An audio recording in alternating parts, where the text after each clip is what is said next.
Hey moviegoers! From this video you will learn what we remember the past 2022. In terms of movies and series, of course. Ready? Then we start.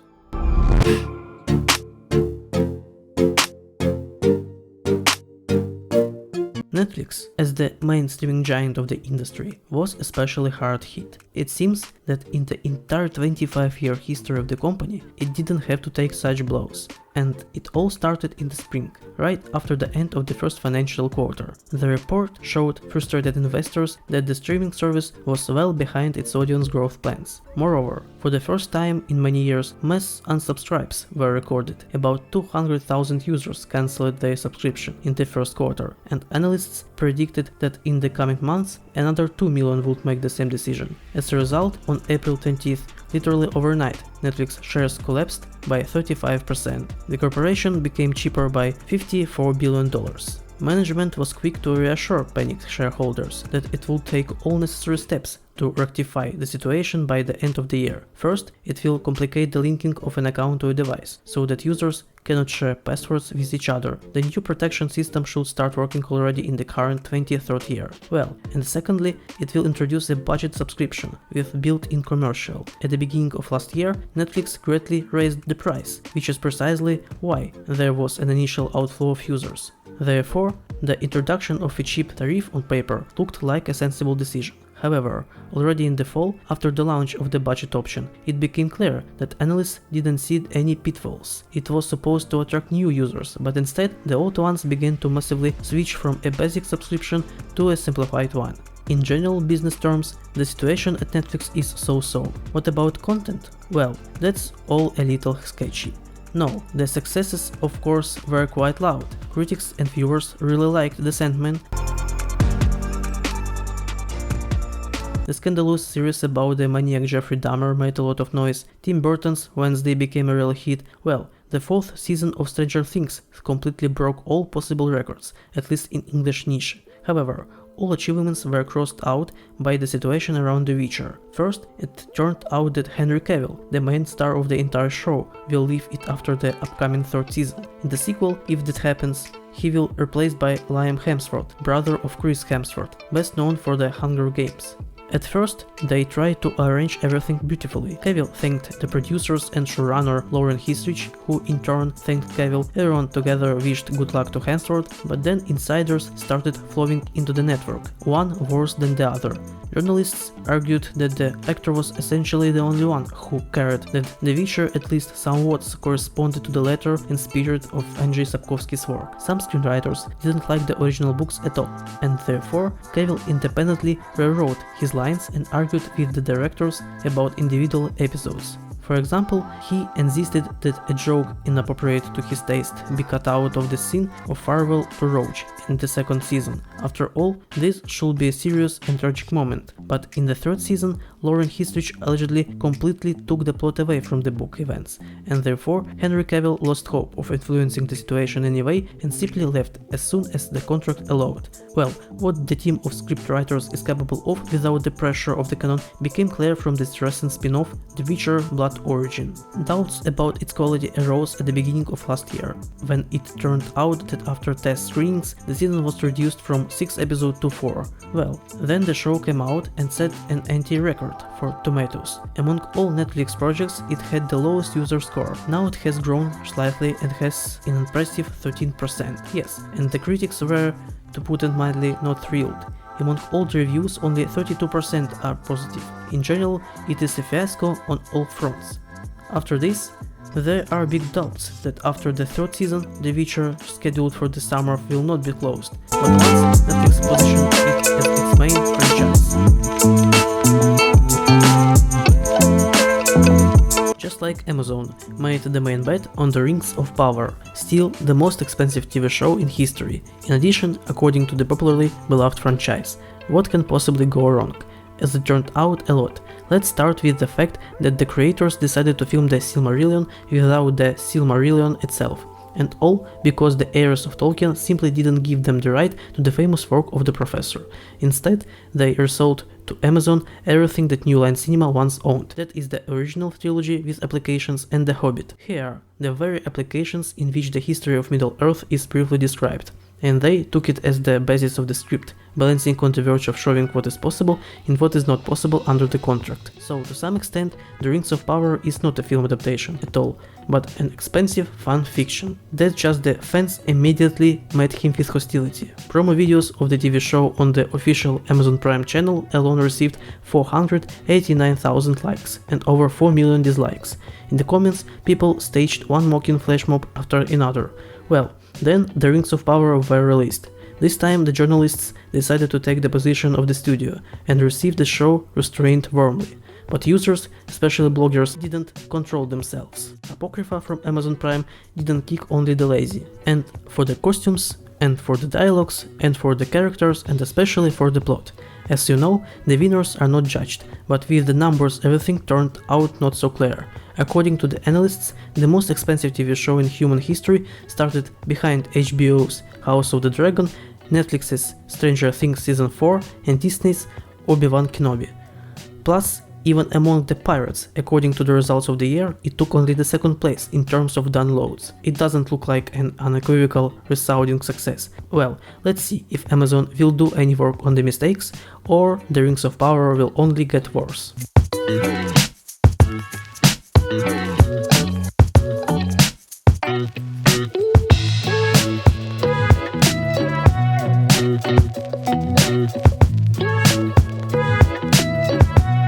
But who has corrected many old mistakes and made new ones is Warner Bros. Quite suddenly, for ordinary viewers, the film company merged with Discovery Corporation, forming a hybrid called Warner Bros. Discovery. It was headed by businessman David Zaslav, who became the living embodiment of the saying "a new broom sweeps clean."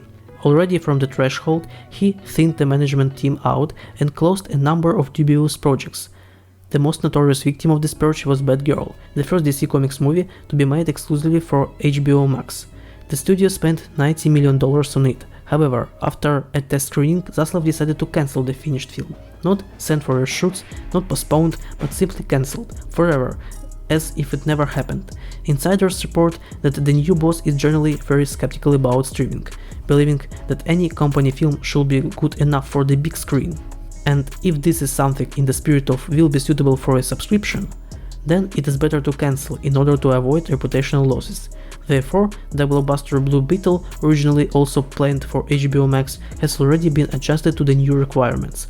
The general chaos in the company as well as in the DC universe was unexpectedly taken advantage of by Dwayne Johnson. Being not only the lead actor but also the producer of the Black Adam movie comic, he appointed reshoots and invited Henry Cavill for the post-credits scene.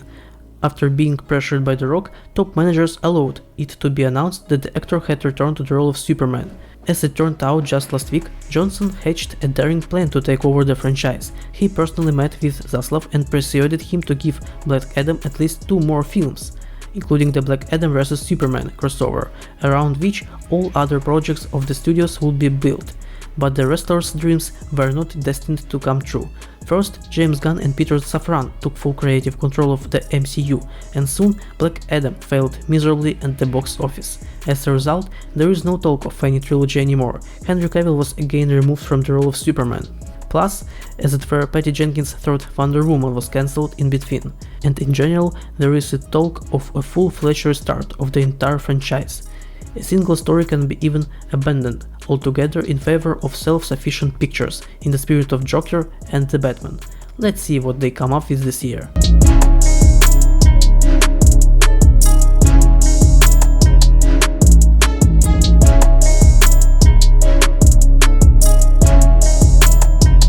Meanwhile, the history of the CV channel is almost over. Supplier of cult and risky TV shows.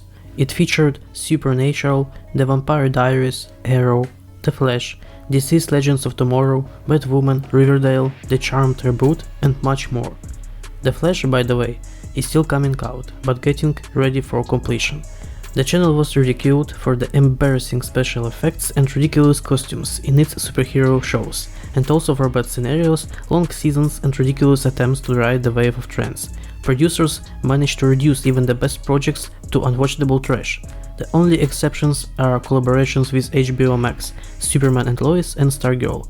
But the Warners got tired of dragging the channel on their hump and decided to sell it for free. because, as it turned out from the first day of its existence, CW has always been unprofitable. So for nothing, and even with a surcharge, it was taken by the Nexstar Media Holding, which owns channels about home economics and cooking, and a couple of channels with reruns of old movies and series.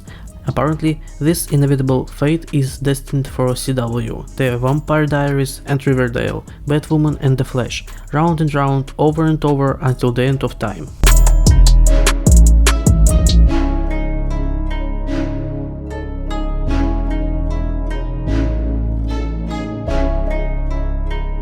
Almighty Disney this year also had a hard time. Films collect less and less money, the series is attracting fewer and fewer subscribers, and the fanbase of key franchises is quickly dissolving.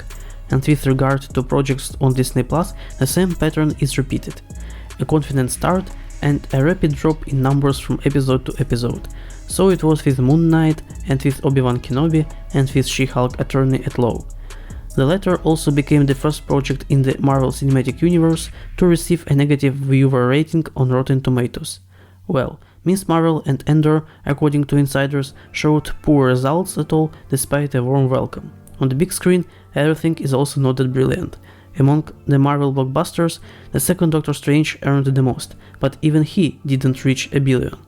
The second Avatar by James Cameron became the highest grossing film of the year, but given the colossal budget and marketing costs, it hardly even went to zero. Well, in addition to this, The Mask House has two biggest box office failures of the year, which we will talk about in more detail in a few minutes. Investors and the board of directors were not happy with this state of affairs, and therefore, about a month ago, Bob Chapek, the CEO of the corporation, was removed from his post, literally overnight. Instead, the company was taken over by the previous CEO, Bob Iger, the one that made Disney a global media giant. Let's see what steps he will take this year and how it will affect the world of big movies and big series.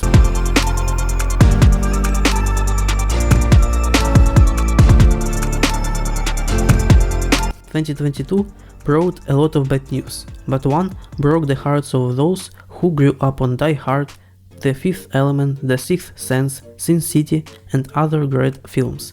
Bruce Willis has announced that he is leaving the film industry for health reasons. It turned out that the legendary actor, who in recent years has been made fun of and mocked because of his participation in dubious projects, has been struggling with progressive dementia all this time.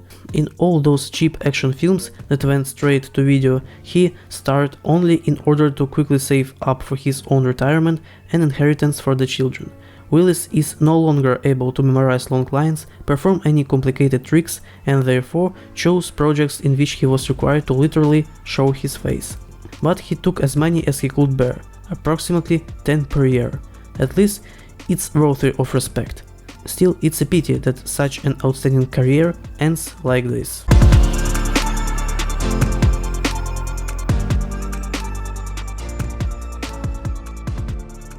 Let's end with a good story. Well, how good? In fact, it's also the same game, but at least with a relatively happy ending.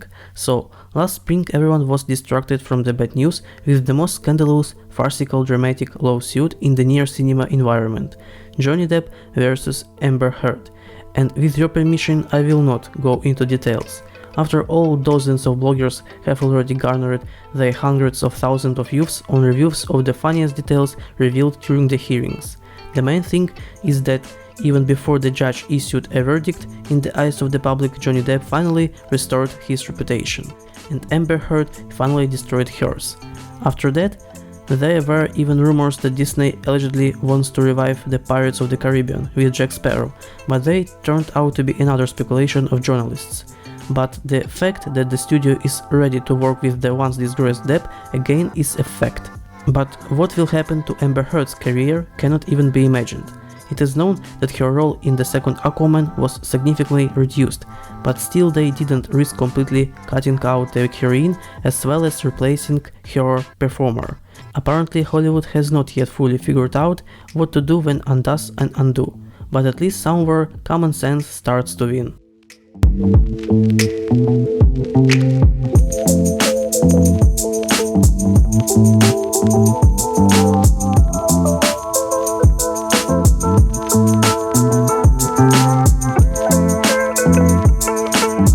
Well, now let's go through the main box office failures of last year.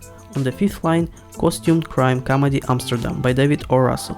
Alas, the star cast didn't help the tape to attract the attention of the audience.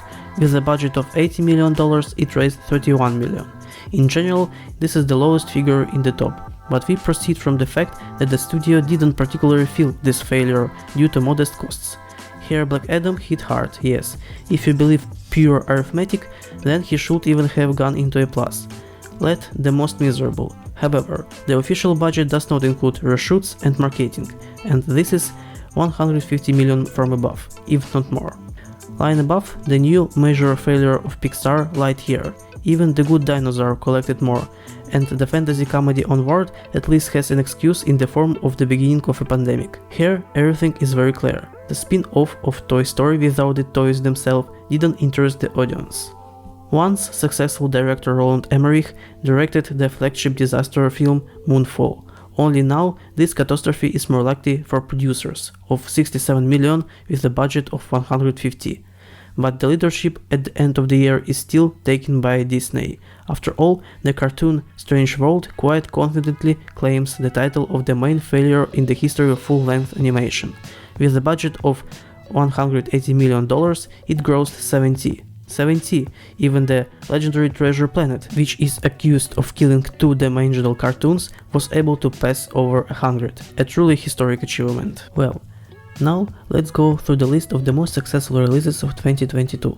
On the fifth line is the animated comedy Minions: The Rise of Gru. It has $939 million. It seems that for the first time the Illumination studio has trampled all competitors.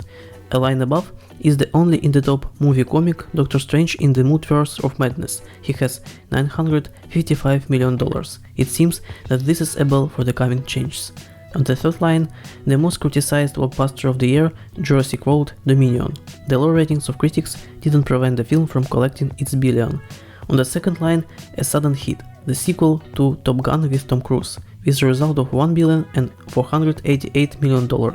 But the leader is predictably the new Avatar by James Cameron. According to the director, in order to get into a confident plus, he needs to become the third or fourth highest grossing film in history. So far, The Way of Water is the 9th. Well, that's all the main movie news of 2022. Let's see what 2023 will bring us. In the meantime, subscribe to the channel and smash thumbs up. And watch only the best.